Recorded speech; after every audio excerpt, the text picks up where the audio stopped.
सुप्रभात। मेरा नाम ओम मिश्रा है और मैं आज आपको राजा मनु और एक मत्स्य अवतार की कहानी सुनाने जा रहा हूँ हिंदी में। मेरे चैनल स्पिरिचुअल स्टोरीज आध्यात्मिक कथाएं में आपका स्वागत है।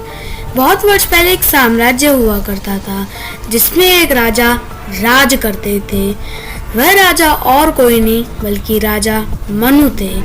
वह बहुत बुद्धिमान राजा थे।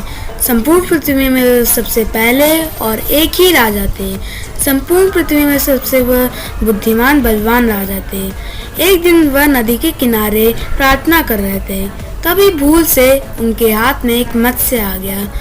वह राजा उस मत्स्य को पानी में डालने ही वाले थे कि वह मत्स्य अपनी मधुर आवाज में बोली, हे प्रभु, मुझे इस जल में न डालें क्योंकि बड़े मत्स्य मुझे खा जाएंगे। कृपया मुझे अपनी शरण में लीजिए। राजा ने उस मत्स्य को एक कमंडल में रखा। कुछ दिनों बाद राजा ने सोचा कि वह मत्स्य से मिले, लेकिन वह कमंडल उस मत्स्य के लिए बहुत छोटा पड़ रहा था। वह राजा उस मत्स्य को एक झील में डालते हैं, लेकिन वह झील भी बहुत उसके लिए छोटा पड़ रहा था। वह मत्स्य को नदी में डालते, लेकिन नदी भी उसके लिए छोटा लग रहा था। ये देख के राजा बहुत चौंक गए और उन्हें समझ में आ गया यह कोई साधारण मत्स्य नहीं, यह भगवान की लीला है। और यह कोई साधारण मत्स्य नहीं बल्कि नारायण के मत्स्य अवतार थे। तब उन्होंने यह मत्स्य अवतार को प्रणाम किया और पूछा, हे मत्स्य अवतार, आपने मेरे साथ ऐसी लीला क्यों रची? उन्होंने बोला, यह लीला नहीं, सलाह है।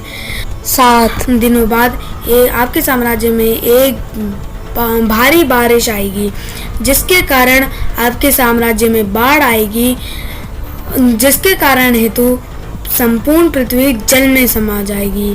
और आपको एक जहाज को तैयार करना है जिसमें आपको सारे प्रकार के मनुष्यों, वनस्पतियों और जानवरों को रखना है। 7 दिनों बाद एक भारी बारिश आई, जिसके कारण संपूर्ण पृथ्वी जल में समा गई। तो राजा ने वही किया।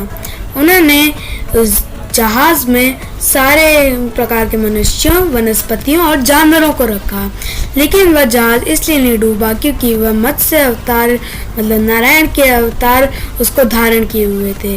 वह राजा उस जहाज को एक नदी के किनारे रोके और क्योंकि संपूर्ण पृथ्वी पहले जैसे शुद्ध हो चुकी थी, वह राजा ने एक नया साम्राज्य शुरू किया और एक नए युग की शुरुआत हुई।